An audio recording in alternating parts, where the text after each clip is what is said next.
I love your ponytail in the film. Why have you cut Acha, it? you don't have to suddenly start going professional Okay. and start talking about the film. We can talk about each other. Each other's lives. Yeah. It's casually we break into our conversation Candid and get on to the film then. Okay. Straight away you're attacking my hairstyle. So what I want to ask Tabu of you is, very frankly and honestly, you have to tell me, how do you do it? Yeah? Just film after film, how do you perform like this? Yeah? I want to know so that I can perhaps make an attempt to imitate, copy, learn. Now this is serious conversation, get serious now. Yeah, you don't have to go cockeyed. What is the first thought that comes into your mind when you read a line? Seriously, really? Seriously? I genuinely want to know, because this is a craft which I'm not aware of. I'm unable to do that myself, so I want to know how you do it. So, but there are many things that... Yeah, but you do. I feel that you think, and then you take it in, and there is some reaction somewhere here, and that then you decide how much to let go and how much to come out from here and how much to keep within.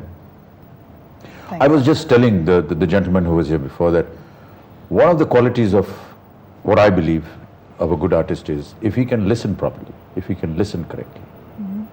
I think that's a bigger art, to be able to listen to your colleague without speaking.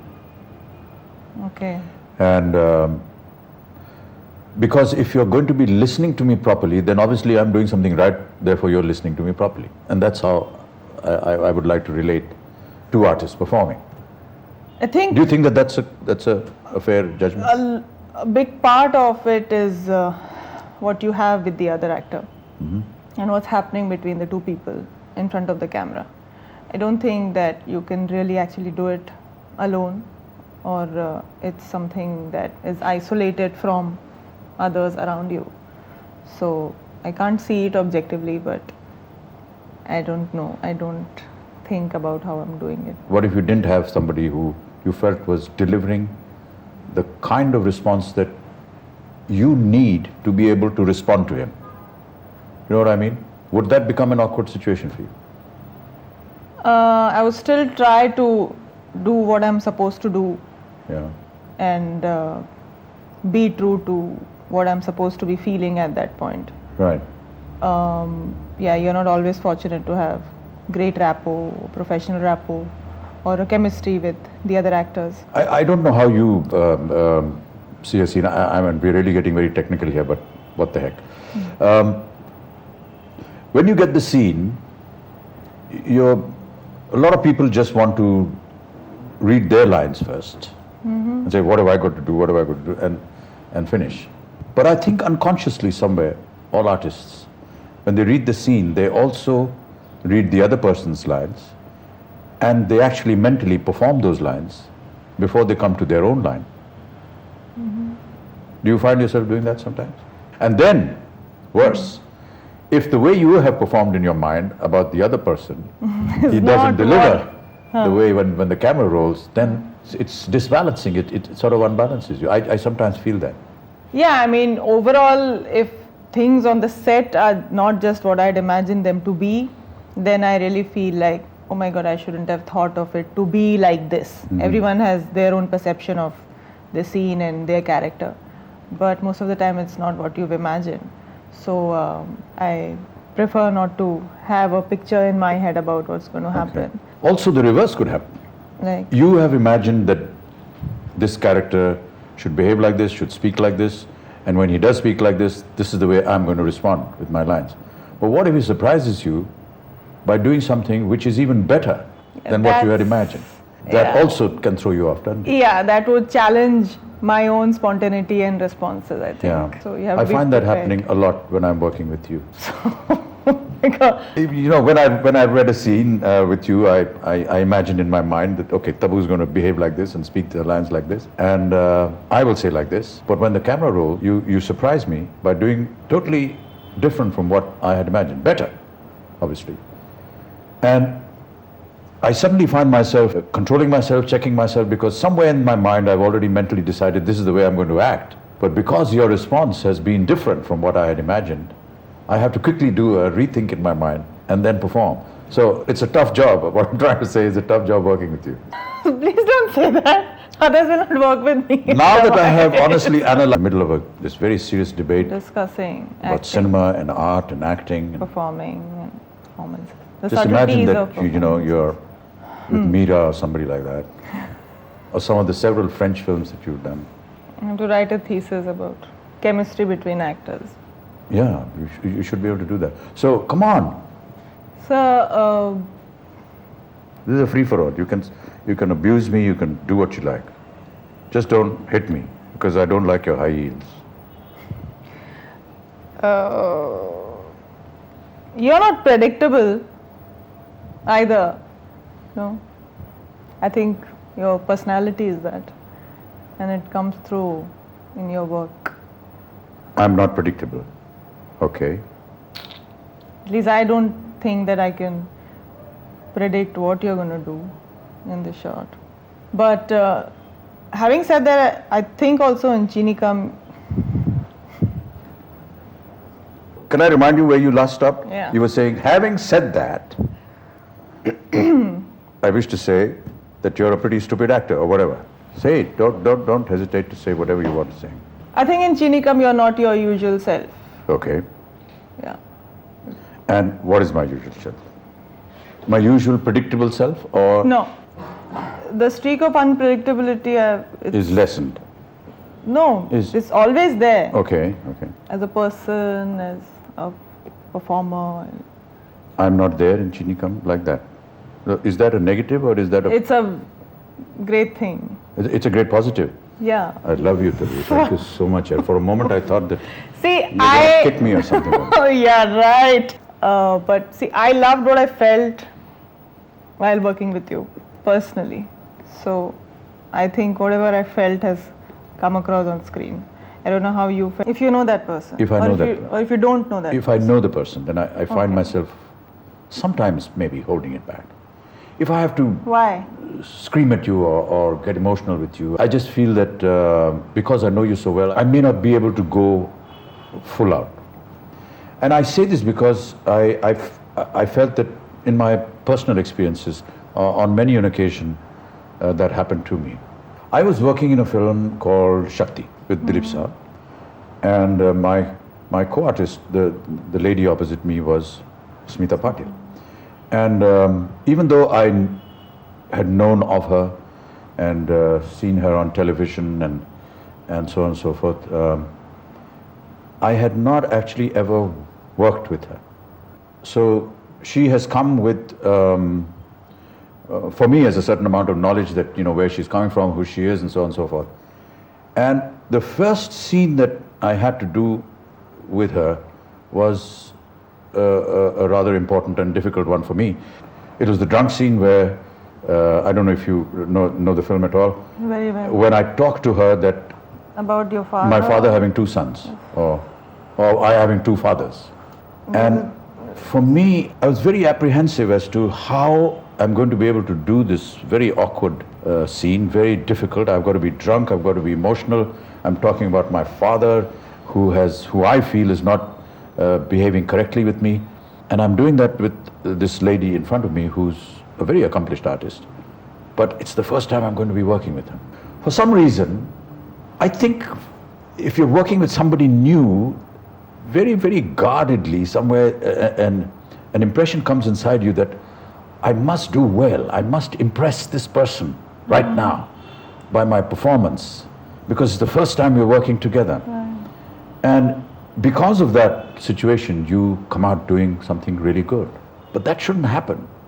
I mean, it could work in a good or bad way. I mean, it could work either ways. Yeah. So maybe something else comes out, and maybe if the person was somebody else, something else comes out, but that's the truth of the moment, I feel. Yeah. I mean, there are good and bad points about working with people you don't know, and also with people you know. Like you said, Yeah. if you knew somebody really well, you'd have a tough time like slapping them or Exactly, yeah. shouting at them. So that could be a negative. negative. Yeah. So did you feel that during the making of Chinikam? With anyone? With me, with Zoraji, with Paresh? With Zohra ji, yeah, because she's a very, strong personality, and Right. you could get intimidated. I mean, I got intimidated by her. Maybe because she does, yeah. and you feel like she's going to scold you any Yeah, minute, yeah. you know. And with you, I felt maybe because I've known you, and it was not very different from how we are, how our interaction is Right. in the film. With Paresh, it was, I've worked with him, so it was, yeah, I understand, but in Chinikam, Zohra ji, yeah, I felt that. With you, there were probably moments where, because I was working with you for the first time, there were moments when I felt, but on the whole, no. Maybe because the relationship of the characters, I mean, if we were doing something really outlandish, maybe I would have felt anything, but not anything. Yeah. The other problem that I sometimes face is that having done this situation with my colleague, the moment it's over, we're out of that groove and into friendship and, backslapping and ha he he hoo hoo. And then to quickly come back again into the character is it's a tough job. Yeah, whereas if you don't know the artists as well, then you do your job and you go and sit somewhere else, and you're aloof because you don't know the person. You're detached, and it doesn't So matter. I think it's very helpful at that point, talking normal as we would when we meet socially. Is that a very big step that you have to take What? to get into the role and suddenly start behaving that character, as opposed to your friendly atmosphere with me off the camera? Related to Chinikam? Chinikam or in general. Yeah. Depends Because on, I think that, a lot of people who view cinema and view the art of acting sometimes overlook this factor that, what we go through psychologically or mentally when we keep jumping so rapidly. When the camera starts, you're suddenly all geared up and then it goes off. And somebody should take our blood pressure when this is happening. Yeah. But it's intriguing for me to know how you would adjust in a situation like that, or how do you adjust? Depends on how larger than life the character is from my real self. Of course, no character is your real self, and you have to become somebody else in some way.